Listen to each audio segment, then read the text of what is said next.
નમસ્કાર વિદ્યાર્થી મિત્રો, બનાસકાંઠા શાળા વિકાસ સંકુલ દ્વારા લેવાયેલ પ્રથમ વાર્ષિક પરીક્ષા ધોરણ 10 ગુજરાતી વિષયના પેપરનું આપણે સોલ્યુશન કરીશું. જો તમારે ગુજરાતીનું પેપર બાકી હોય તો આમાંથી પણ ઘણું બધું પૂછી શકે છે, તો અને સાથે સાથે બોર્ડની પરીક્ષા માટે પણ ઉપયોગી રહેશે. તો શરૂઆત કરીએ છીએ વિભાગ એથી. વિભાગ એની અંદર યોગ્ય જોડકા જોડો, એટલે કે કૃતિ અને એનો સાહિત્ય પ્રકાર આપેલો છે. તો અહીંયા તમે જોઈ શકો છો કે રેસનો ઘોડો, તો રેસનો ઘોડો એ નવલિકા છે.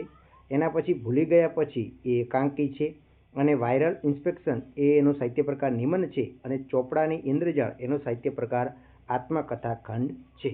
એના પછી ખાલી જગ્યાઓ જોઈએ તો કે મનીષાના પપ્પા ખાલી જગ્યા હતા, તો મનીષાના પપ્પા શિકારી હતા. પછી ખાલી જગ્યાની સ્વસ્થતાનો શરીરની તંદુરસ્તી પર સીધો પ્રભાવ પડે છે, તો મનની સ્વસ્થતાનો શરીરની તંદુરસ્તી પર સીધો પ્રભાવ પડે છે. પછી 7મું, લેખક અંકલેશ્વરને એશિયાનું બીજા નંબરનું ઔદ્યોગિક મથક ગણે છે. એના પછી 8મું, સાહુકારનો ખાલી જગ્યા જૂઠું થોડું વાંચે, સાહુકારોનો ચોપડો જૂઠું થોડું વાંચે. એના પછી એક એક વાક્યના પ્રશ્નો છે કે પોતાના કુંવરને કોંટા ન વાગે એ માટે રાજાએ શું કર્યું હતું? તો રાજાએ આખા રાજ્યની ધરતીને ચોંબડાથી મઢી દેવાનો હુકમ કર્યો હતો. પછી શાના માનમાં આદિવાસીઓ ફટાકડા ફોડતા હતા? તો મૃત્યુના માનમાં. શાના માનમાં? મૃત્યુના માનમાં આદિવાસીઓ ફટાકડા ફોડતા હતા. પછી 3-4 વાક્યના પ્રશ્નો છે. વીરાભાઈએ મનીષા અને નરેનની સગાઈની ના કેમ પાડી હતી? તો મનીષા છે એ નાજુક હતી, કુમળી હતી, ડરપોક હતી, અને તે ગરોળી જોઈને પણ હાથમાં પકડવાથી ડરતી હતી, એટલા માટે એ ના પાડી હતી. ગીરમાળના ધોધનું લેખકે કરેલું વર્ણન તમારા શબ્દમાં લખો. એના પછી ડાંગ વનો અને પાઠમાંથી છે. અને જીવલો દાનતનો શુદ્ધ હતો એમ શાના પરથી કહી શકાય છે? તો ચોપડાની ઇન્દ્રજાળ જે પાઠ છે એમાંથી આ પ્રશ્ન આવેલો છે. પછી 10-12 વાક્યમાં ઉત્તર લખો, 3-3 ગુણના પ્રશ્ન. રેસના ઘોડો શીર્ષકની યથાર્થતા ચર્ચો.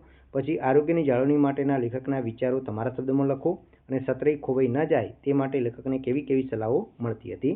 હવે સેક્શન 2ની વાત કરીએ તો એની અંદર કૃતિ અને એના કર્તા છે. તો વૈષ્ણવજન, તો વૈષ્ણવજનના કર્તા નરસિંહ મહેતા છે. શીલવંત સાધુને, તો શીલવંત સાધુ જે છે એના ગંગા સતી છે. પછી દીકરી, તો દીકરીના જે છે એ અશોક ચાવડા છે. અને હું એવું ગુજરાતી વિનોદ જોશી છે. એના પછી ખાલી જગ્યા જોઈએ કે ખાલી જગ્યાના દર્શન માત્રથી 71 કુળ, તો વૈષ્ણવજનના દર્શન માત્રથી 71 કુળ તરી જવાય છે. પછી સુખડ, ચંદન અને કુમકુમમાં કવિ કોને જુએ છે? તો દીકરીને જુએ છે. પછી પાતાળમાં ખાલી જગ્યા પરખાય છે, તો પાતાળમાં હરિવર પરખાય છે. સમગ્ર વિશ્વ ખાલી જગ્યાનો આશ્રમ છે, તો સમગ્ર વિશ્વ એ સંતોનો આશ્રમ છે. કોનો આશ્રમ છે? સંતોનો આશ્રમ છે. એના પછી એક એક વાક્યના પ્રશ્નો જોઈએ. ગંગા સતી કેવા સાધુને વારંવાર નમવાનું કહે છે? તો જે ગંગા સતી છે એ શીલવંત સાધુને વારંવાર નમવાનું કહે છે. શિકારી કાવ્ય શેમાંથી લેવામાં આવેલું છે? તો કલાપીનો કેકરામાંથી લેવામાં આવેલ છે. પછી 3-4 વાક્યના પ્રશ્નો છે. તો દીકરીને માથે હાથ ફેરવો, દીકરી હાથ દેવામાં શું ફરક છે?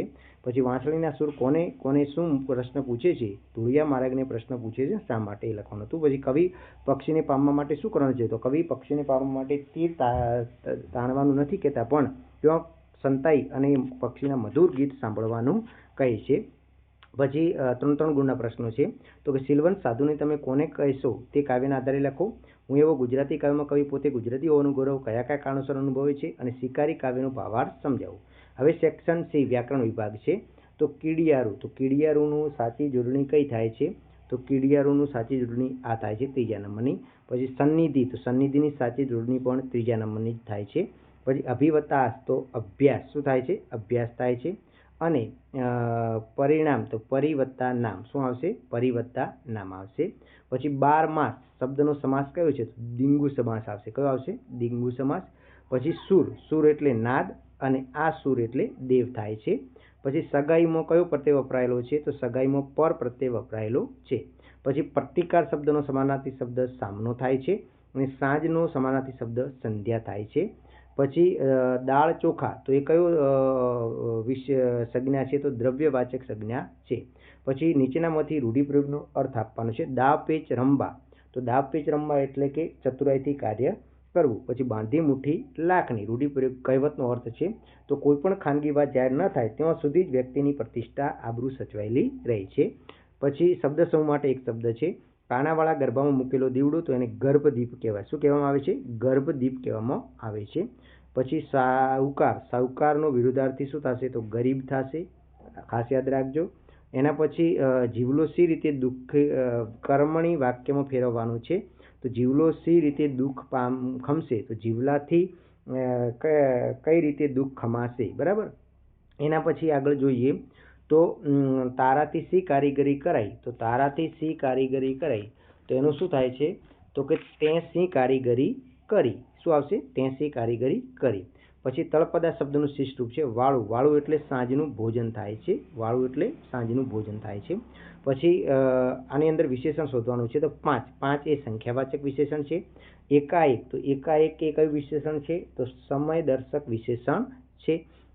ક્રિયા વિશેષણ છે સમયદર્શક. પછી ભ્રમ શબ્દનો ધ્વનિ છૂટા પાડવાના છે. તો ભ વત્તા ર વત્તા અ વત્તા મ ભ્રમ થશે, બરાબર. પછી અંકિતને એનું શૈશવ પાછું આપો, તો કે અંકિતને એનું શૈશવ પાછું અપાવો, બરાબર. અંકિતને એનું શૈશવ પાછું અપાવો, આ પ્રેરક વાક્ય બનશે. ફોગટ થોડું આપે છે, તો ફોગટ થોડું અપાય છે. આ ભાવિ વાક્ય રચના બની ગઈ. એના પછી અર્થ વિસ્તાર છે.